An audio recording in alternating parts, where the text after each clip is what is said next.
Welcome to the Business Building Blocks podcast, where we talk about struggles and celebrations that leaders and entrepreneurs experience on their journey to success. I'm your host, Kristina, and I'm passionate about helping you achieve massive amounts of success at work and at home.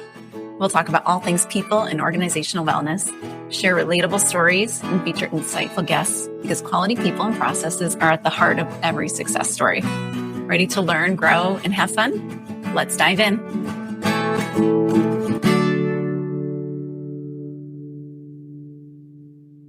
Hello, and welcome to the Business Building Blocks podcast. I'm your host, Kristina Schmitt. So I have kind of a different episode for you today in that most of the time I am talking about all of the wonderful, awesome things about the Working Genius. But today I have brought on a wonderful guest to help me do this. Karyn Macfarlane and I are going to talk about all of the objections and all the things that people struggle with around Working Genius. So welcome, Karyn. Karyn Macfarlane is a wife, a mother of three, a musician, and a certified professional coach and a certified Working Genius facilitator. She's a founder and owner of Supporting Stars, where she works with teams to leverage their talents and improve productivity, engagement, and morale.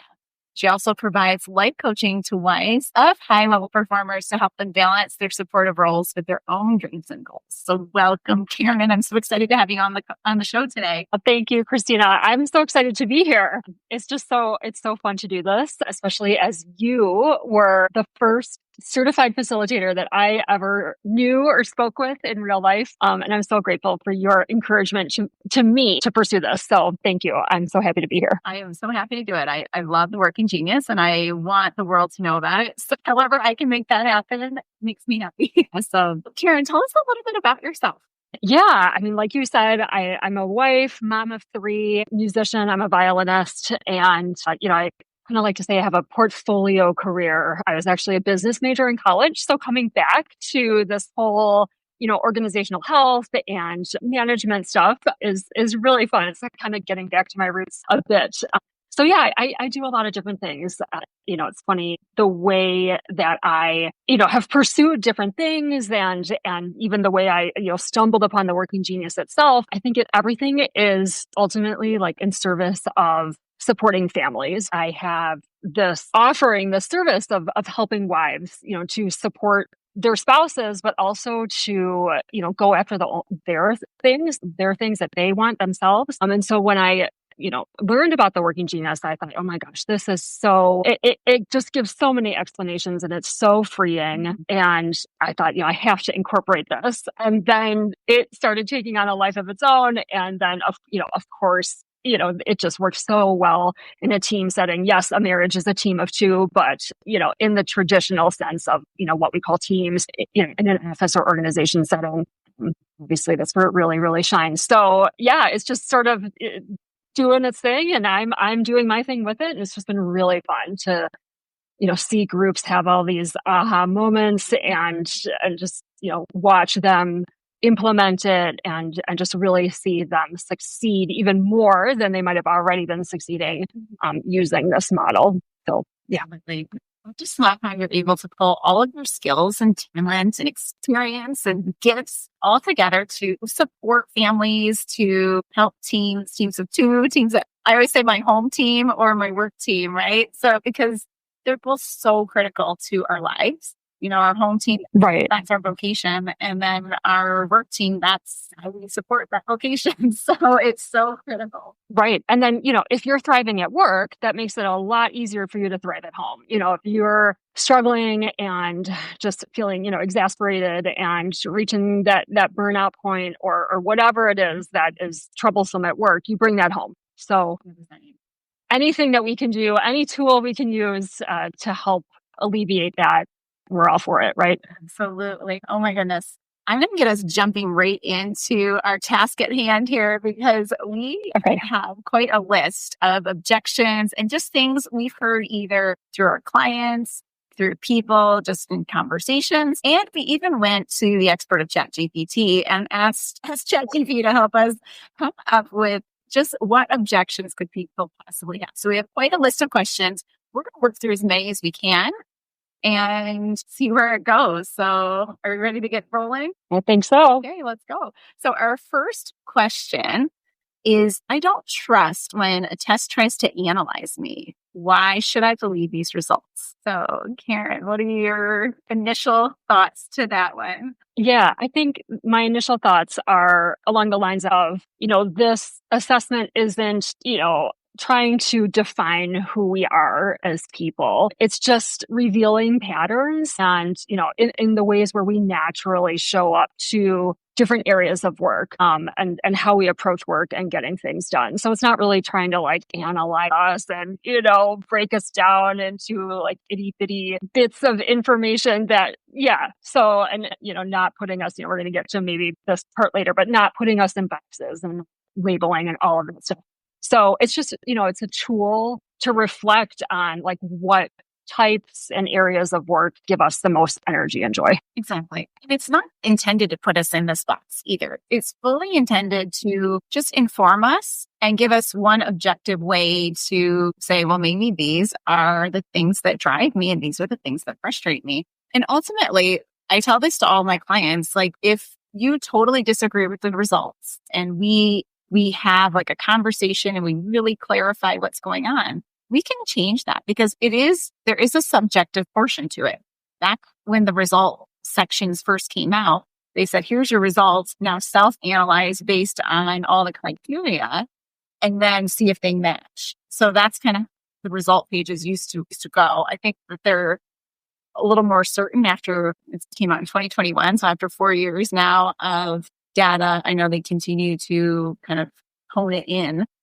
I think they are more certain that they don't actually have that in the results pages anymore, probably because there's so many other things in it, but it was a big portion of it. So I still do that with clients, both in group sessions and one-on-one sessions where they're, let's talk through it. Let's hit those questions hard. Right. Definitely. I think just, sitting with it with some time, like I think at first, it can feel like, okay, yes, 100%, this nailed it. Or not, so I think most of the time it does feel like that. I think, one of the studies showed that it was like a little over 90% of people were agreeing immediately with the results. But yeah, like I think it's a new way of looking at things. And so anything new, we need a little bit of time to kind of process and see, how that fits in with what we do and how we are and all of that. So, and talking with facilitators, like you or me, or really looking at how does each letter in the ranking, like how does that really resonate with me? Mm-hmm. Can help a lot instead of just taking it like, okay, here's your 6 letters. There you go. Yeah. And I think doing that really helps you buy into your results and then start to contemplate through them because I know when I first got mine, so I'm ED. So when I first saw my discernment genius, I was like, I'm a terrible decision maker. I don't know what this test is talking about. But as I started to really reflect on both like what's written in there and how it's defined, but also some experiences of other people, I was like, that's why I love to like look at a recipe and then make up my own based on that one. And that's why I love brainstorming with other people, but not by myself. Right. So being able to kind of grab some of those experiences from others after reflecting upon it is really, really helps. So you just kind of confirm or deny whether it makes sense or not. Right.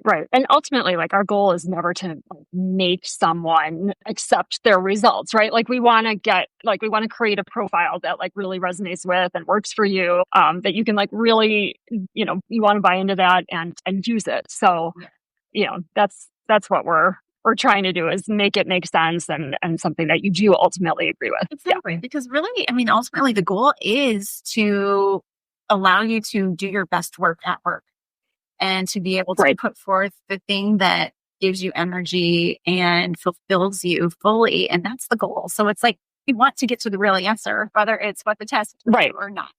Yeah, exactly. All right. So this first question kind of leans right into the second question, sort of, but they're related, definitely. But the second one is it backed by science? So you want to take the first crack at this one, Karyn?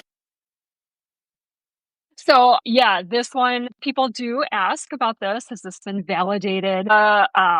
Table group is, I believe, still pursuing and finishing that up. So I'm under the impression that that will be available soon. Right now, it is anecdotal evidence, but over 1 million people have taken this assessment at this point. And the creators, they don't like to say that they created it, but like the discoverers of the model, they've been in this for, gosh, is it 25 years now?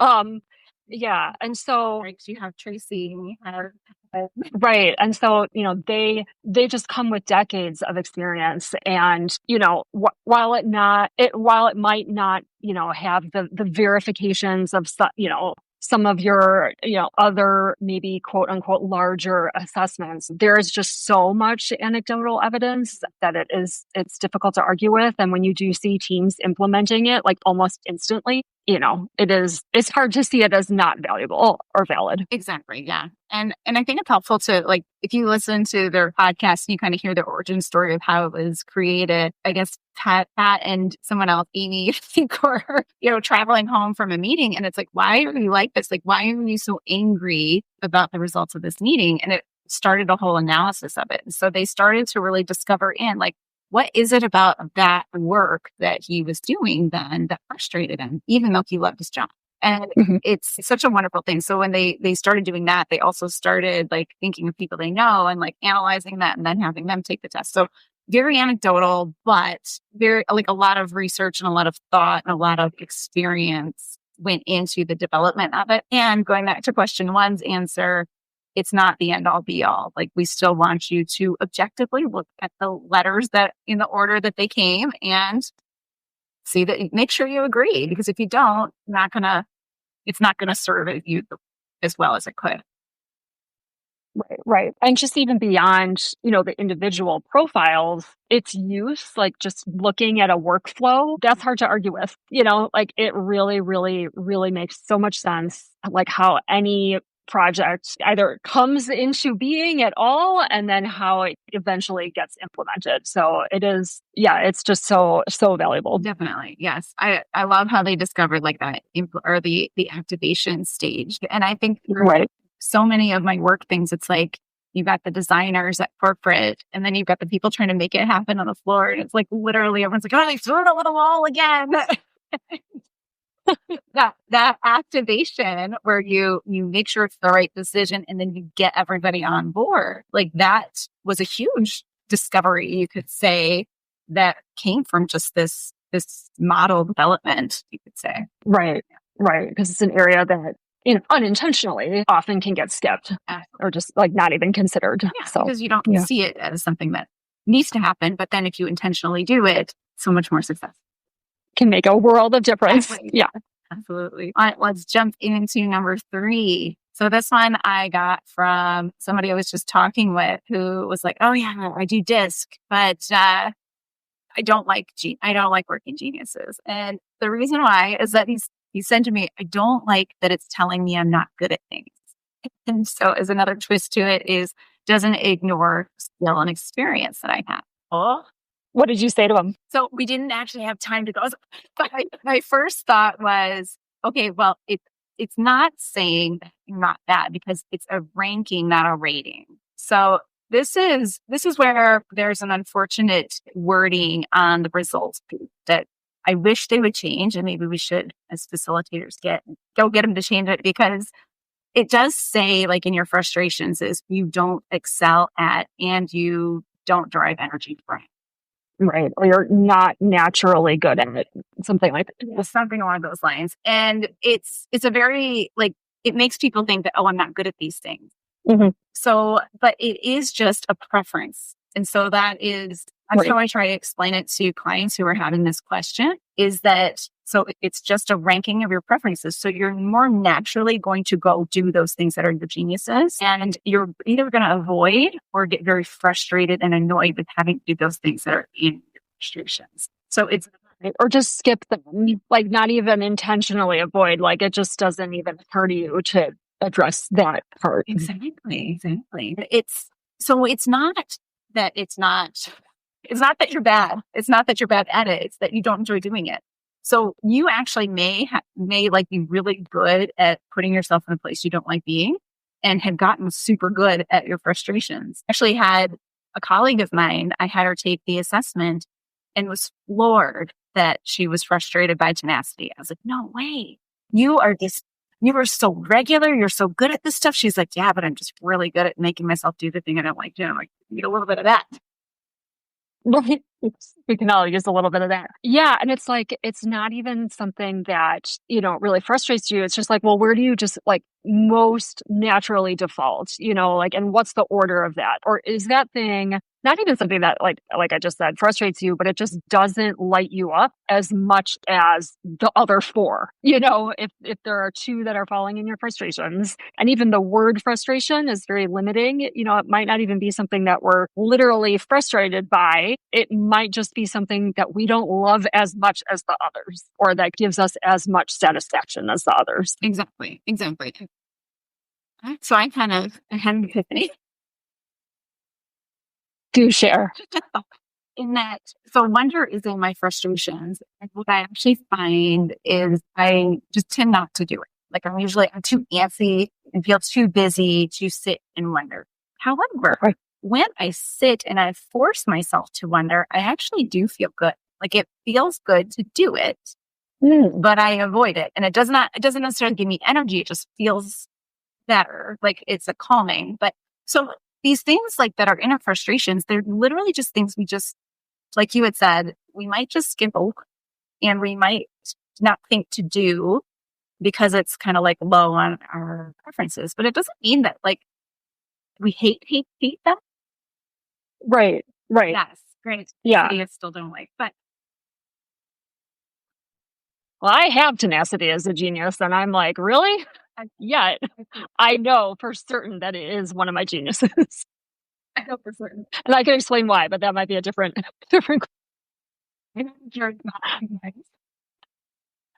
But wonder like is one of those, and it might be one of those because it is like a different sort of genius, right? It's like it's a thought-provoking one that, it might actually, people don't hate it as much. It's just really hard to make those of us who are frustrated in it sit down and do it. So it could be right. But. Right. But, and also, like, as we all say, like, every job is a 6-letter job. And sometimes we have to do jobs alone. Like, we are not always working with others. And so we really do have to do all 6 sometimes. And, it just is reality, right? So, just taking a look at, okay, is this really a frustration in, the traditional definition of the word frustration, or just, this is probably the 3rd time I'm saying it, but is it just something that I don't enjoy as much as the other areas?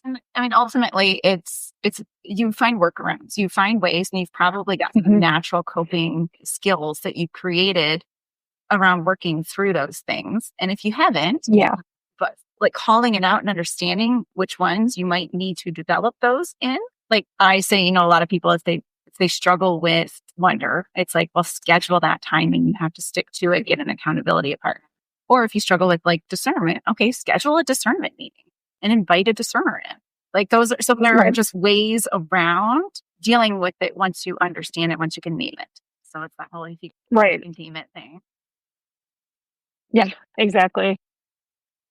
All right. So are we ready to move to the next one?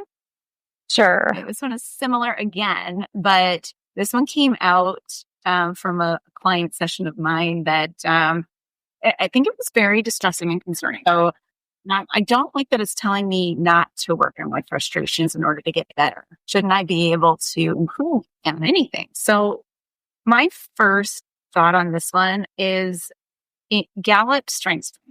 There is a lot of research on that says we want to work on our strengths because we're going to get so much further and so much more improvement by improving our strengths than we are by improving these things that we're not naturally gifted at. And it's very much the same in terms of geniuses and frustrations, that our geniuses are those things that we're naturally wired to do, and the frustrations we're not naturally wired to do. So work on them to a point that they're not hurting you, and then let it be. Understanding that, like you said, every job is a 6-letter job. We're going to have to do it sometimes. but just make sure you're not hurting yourself by the lack of doing it. Right. And not even just like making sure that you're not hurting yourself, but then if you are concentrating on those areas, you're not allowing someone else who has those as a genius to come in and thrive. I got a story about this too. I'm, me, myself, and I with my business for the most part. And a while back, I took my own advice because what I found is I found myself just slogging through my weeks because I was trying to get like background stuff on my website fixed. I was editing the podcast. I was, and I don't even edit it much. Like it just, all of that frustrated me so much. And to me, it was all tenacity work. So I brought on a VA. So it's my beautiful VA, MJ, who is going to edit this. And she does an amazing job at doing that, helping with all the social media stuff, like all these things that frustrate me. And it allows me, like she feels engaged because she is getting to do this graphic design and all this exciting stuff. And I get to feel engaged because I get to not do it. Right. And then that frees you to work more on the things that you do enjoy. As simple as that. Exactly. And if you do have the ability to fill that gap with someone that you can delegate to, then absolutely by all means. Mm-hmm.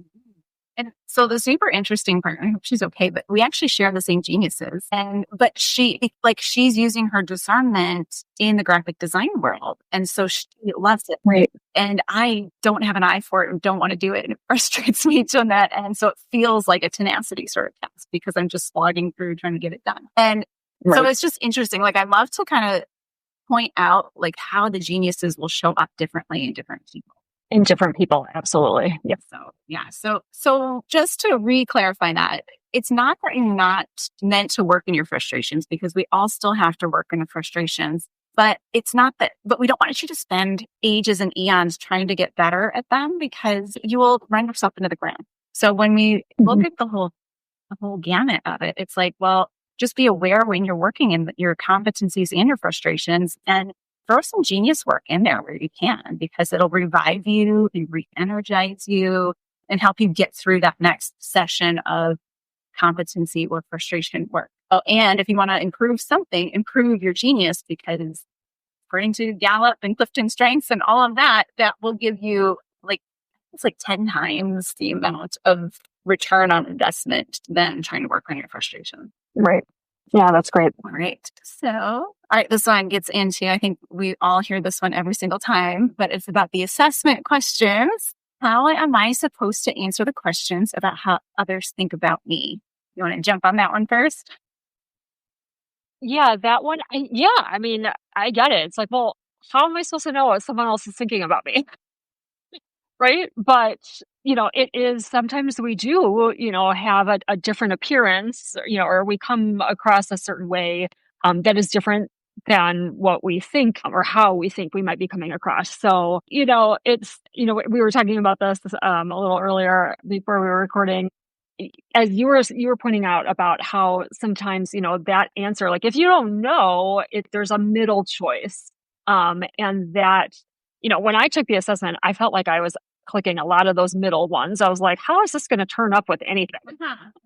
And it did. And I was pleased with the ranking. But yeah, I think, if you think about like, okay, well, a coworker, I think when you do spend enough time with people, you do kind of start to get a glimpse of how they might be perceiving you. A spouse, a good friend. I think maybe we quickly go to, well, I don't know how someone else thinks of me. But if we think about it for just like 2 seconds longer, we might have an inkling of how they.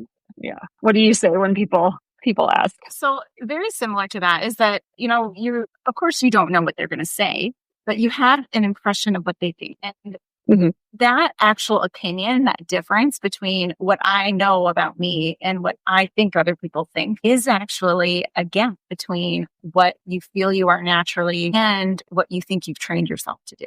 So there is kind of a gap there that is worth identifying. So it's definitely worthwhile questions because other people are, what we think other people think of us is this view and this persona that we think we're putting to the world. And I don't know how exactly it works in the test, but in theory, it could work with, okay, well, if those answers differ, then maybe the one that I've answered about myself is the true one. And then the one that I'm pretending to be gets downgraded a little bit. So I don't know how the math works behind a test.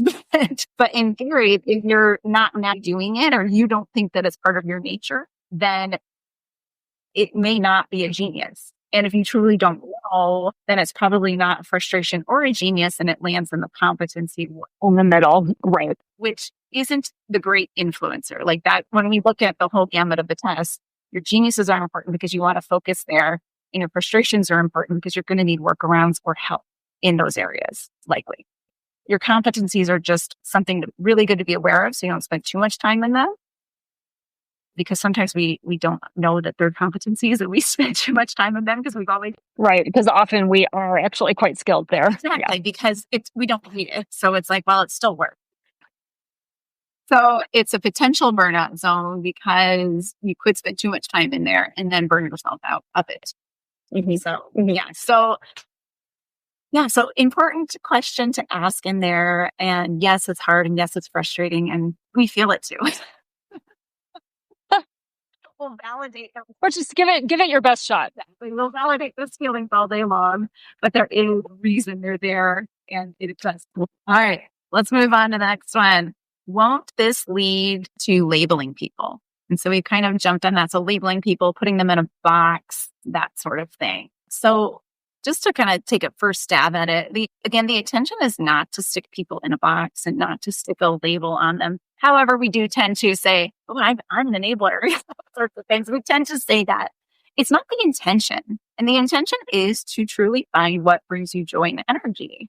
And when we can lean into that, not only are you actually more fulfilled, but you're actually a more engaged employee, because one of those key things of employee engagement is I feel that I get to do my best work every day. And when we feel like you get to use those strengths and those things that we do super well every day, now we're more motivated to work. Now we like coming to work because we get to use those strengths. So it becomes this, like, it's such a good thing to do for the employee and the employer. Definitely. Yeah.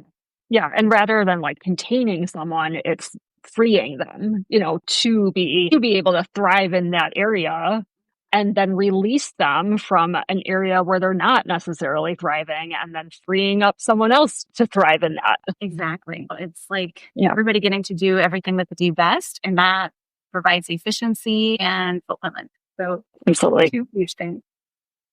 Awesome. All right. And this is a good one here. Isn't this just another personality test? I know personally, I have taken a lot. I've taken Myers-Briggs. I've taken DISC several times. I've taken something called Facet 5. I've taken ENCODE. I don't even know. There's so many. I can't remember all the names. Right. And so many of them are fantastic. I mean, they really are. But do you want to take the answer or keep going? I can. But I mean, ultimately, it's not intended to be a personality test. It's intended to dive into how you want to work and how you prefer to work, so that you can, again, use those skill sets. Right. Ultimately, I always say with all of the tests, like even if you had every single test result lined up side by side, you still wouldn't have a complete picture of yourself, because we are complex human beings. Like the Lord has built us very complex. It's just another way that we can start to understand a piece of ourselves. Like that other piece of the puzzle is another layer. It's a little bit personality, but just productivity. It's a productivity tool much more than a personality tool or evaluator. It's like I heard one of the table group folks give a great description answering this question, like, okay, do we really need another assessment? Like there are so many good ones out there. Like why do we need this? But it's just, I mean, I don't know of another one that really addresses how work gets done. And in such a simple and practical way. I think the simplicity is the key, because I did take one that was about how we work, called K, like with a K. I just... Right. Yes. Yeah. Okay. I am aware of that one. Hearing somebody explain it to me a little bit more, it's like, okay, I kind of get it, but I can't retain it. Like I can't easily put it out there and use it and say, yes, that's going to help me flow work better through places, or if like it seems too complex. While Too complicated. yeah, like while you may get more information from some of these other ones, and it may give you a more in-depth thing, when the goal is to make sure that people get to use their geniuses and flow work smoothly through your organization, you want simple, you want easy to implement. Right. Yeah. And it's like, once you learn this, like, you're not going to forget it. You're not going to forget like some little itty bitty thing. Oh, what was that? Like, it is instantly memorable and applicable. And, when organizations like go through the effort of having these workshops and trainings, they want to implement it. They don't want it to be this very arduous process of like, okay, now how do we process this and what do we do with it? Like, this is like, all right, right now we can do something with this. Exactly. You can have nearly instantaneous impact to your organization. Yeah. Doing it. And that is for me, like, I love simplicity. My engineer hat going back on my head, that just give me the very practical things to do that we can make this better. Right. Because if you're not going to use it, then, what good is it? So, yeah. Right. So definitely a worthwhile, another personality test. Right. Small part personality, much more part productivity. Exactly. All right. So this one kind of like, we're going to give it a 2-part sort of thing. So the first part is kind of like, how does it handle leadership? And kind of a sub question to that is there an ideal profile for my role? So do you want to jump into that one? So one of my favorite working genius things is that, and it's addressing this question, is the best leader is the self-aware leader. So any combination of geniuses works for a leader. It's just that awareness of like, where am I going to thrive? Where am I going to show up at my best? And then leaning into those. And then where are the areas where I can delegate? That's great leadership, right? And, as far as the right profile for my job, well, what does your job ask you to do? Like, what are your actual tasks? And then I think then, you could come up with, some geniuses like, okay, well, what are some geniuses that would be required for this? What are some absolutely cannot have as a frustration and in this role? But to answer that question with a blanket statement is not really possible, I don't think. Exactly. Yeah. So my favorite answer is, well, it depends. But ultimately, like, I have clients who are ET and are amazing leaders, and I have clients who are GD and they're an amazing leader. So you can take any combination of letters and do it. Like you said, self-awareness.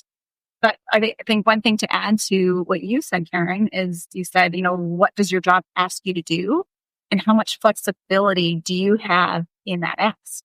So I know personally for myself in manufacturing as a plant manager for many years, most of the work felt like galvanizing and tenacity. And it could be a kind of a scenario like with my VA where maybe I was looking at it wrong, but I felt like, so for me, that's a competency and a frustration. So a frustration. Many, many years.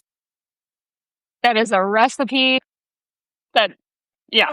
I was clearly burnt out and struggled with it. And what it did for me is, in the organization I was in, it was very much clear that was how they saw that role and how it was expected to be done. Had I had a better understanding, maybe I could have been proactive about reorganizing it and having those sorts of conversations, but it wasn't even invented yet at that point. So, but I could be very successful as an ED, as a leader, if I wanted to be. And if I surrounded myself with people who actually loved galvanizing, and I could say, okay, well, to steal from the table group again, the chief galvanizing officer, like, I would love to have one of those around me all the time, actually. So right. That's how we should call roles now, like actual positions in organizations, right? Just based on working geniuses. Exactly. So chief galvanizing officer, tenacity expert, right, enabler. Yeah. So yes, but ultimately, there is no role, and your best leader is a self-aware leader. But being aware of what is required of the role in the job description and understanding, hey, this is like a bulk of a tenacity role. You're going to hate it, Kristina. Understanding that is key for it. So I don't think that they will ever say, this sort of job is only this sort of role. It's just you have to understand what's there and then how other combinations of letters could be supported. Absolutely. All right. So this one we hear quite a bit is, do the results change over time or over the years? So what's your take on that one, Karyn? Yeah, that one's a really good question. So one, I think, good way to address this is that our skills and capabilities can change over time, but that doesn't mean that like our underlying energy sources or like where we get our joy changes. That is our God-given gift. It's like, this is really how we're wired. And, our life experiences, of course, form different things. But, if we really think back over our lives, we can start to pinpoint, or describe different scenarios or stories where they're not changing, like, oh, I really do get so much satisfaction out of this part of a project. And it was the same as when I was 11 as it is today, so yeah, I think definitely, like, of course, our skills and experiences, are can change and increase over time. But just our fundamental, like what really gives us joy, I think that's pretty constant. Exactly. Yeah. And just, coming back to that, these are our given gifts. Like this is, where we were gifted in life. And like, that's not going to change. There may be circumstances. I know, like me personally, having worked so much in galvanizing, like it's almost like to me now, and it's my fourth letter, right? But right. It can feel like a frustration, but some people will say, that's not a genius for yours. And I'm like, no, it's not. And so it's one of those weird ones so you can burn yourself out with a competency so far that it can feel like a frustration, or you can be pretty darn good at a competency that it might feel like a genius as well. But yeah, right. We are wired a certain way. You've probably got a preference that is, hardwired into us. And I would say that potentially the order of the letters could flip a little bit, but I don't think they're going to, like, you're not going to have a genius become a frustration or frustration. Right. Yes. Right. Yeah. All right. Second to last question. So we are flying through these. So what about flexibility? So if someone's focusing on their genius and then avoiding everything else, like, isn't that bad? Karyn, I'd like to go with this one. Yeah, we're not even supposed to be living in our geniuses 100% of the time, and like, if you think about that for like 2 seconds, I also would be like, okay, I'm tired of this, so we shouldn't just focus on our geniuses, because like we can't. Coming back to like my mentioning reality, like, it's just not reality. So, be flexible. Know that sometimes you're going to have to spend 5 minutes or 5 weeks, whatever it is, in an area that's not as thrilling for you, but just that awareness of the areas that are or aren't, awareness of that area that is not thrilling. It's like, okay, I can do anything for 5 minutes or 5 weeks. But then where can I, refuel and get some more of that other, the good stuff? What can I do to bring that into my life? But yeah, we're not supposed to be rigid, like, I only exist in my geniuses. Yeah, it's not possible. Exactly. And, coming back to the lovely phrase of every job is a 6-letter job, we are all going to spend time in our competencies and frustrations. So the goal is not to do 100% of our work and our geniuses. It is to understand what we enjoy and try to get to a majority level. So I always say like 51% or more. Right. Even right. being that little, you might be frustrated and burnt out from your work. So try to bring in more. Yeah. Well, and I'm sure you talk about it too. We talk about it in our sessions and workshops. If you are overusing a genius, the like unfortunate things that can happen from doing that. Yes. Yeah. Absolutely. Like, it's that whole, you can overuse your invention genius in the middle of an implementation of a program, and it's like you're going to frustrate everybody. So right. That ability to say, I should not lean into my genius right now. I have to lean into that frustration because that's what's being called for right now. It goes really back to that self-aware. Like when you're self-aware enough that you can say, this is not the time for me to act in the most natural way that I want to act, that hold back and do the thing I don't want to. All right. And the last question that we've got on our list today, is this just a rebranding of common sense? I love that one. Why don't you take that one first? All right. So maybe ultimately, yes, we all know these things. We know the things that we're good at. We know the things we struggle with, but so many times we struggle to name it. We have ideas in our head about like, well, I like helping others, or I like, teaching programs or doing podcasts or things like that. I like brainstorming, but I don't know what that means insofar as like how to flow work through, or that it even matters and how work flows through. So yes, it's something we know, but again, when we can name it and when we can say that is that, now I can do something with it, and I can either use it more or use it less, or give myself some help, or recruit in or delegate it because it needs to be delegated to get done well. But yeah, so I'm going to say yes, sort of. But when we can name something, we can actually do something with it and utilize it better. Yeah, absolutely. The naming, the language of the working genius, and that whole vocabulary of 6 words, that can be nouns or adjectives or verbs. Like when your team has that shared vocabulary and you can just, use these descriptors just in conversation and in planning, it just makes a world of difference, or even just a conversation with 2 people, like, oh, I'm not actually galvanizing you right now, I'm just inventing, that can solve so much in like 2 seconds, solve so much misunderstanding and wasted time and energy and effort and work. And it's because you used this shared language in like half a sentence. Exactly. So I love that it's like creating more efficiency in conversations. Right. Yes. And I often tell my clients to use it in like when you have to give constructive feedback conversations. Understand whether this is this work or this place, this area they're not meeting expectations in. Understand whether it's a frustration or a potential overuse of a genius or something along those lines, because that can help create that empathy that will make the conversation just kick off that much better. And it will create a better solution to the issue as well. So there's so many advantages to having that language and having that shared vocabulary. Yeah, absolutely. And just like you were saying, empathy, like just the understanding that this model creates and allows for, it's unbelievable. Mm-hmm.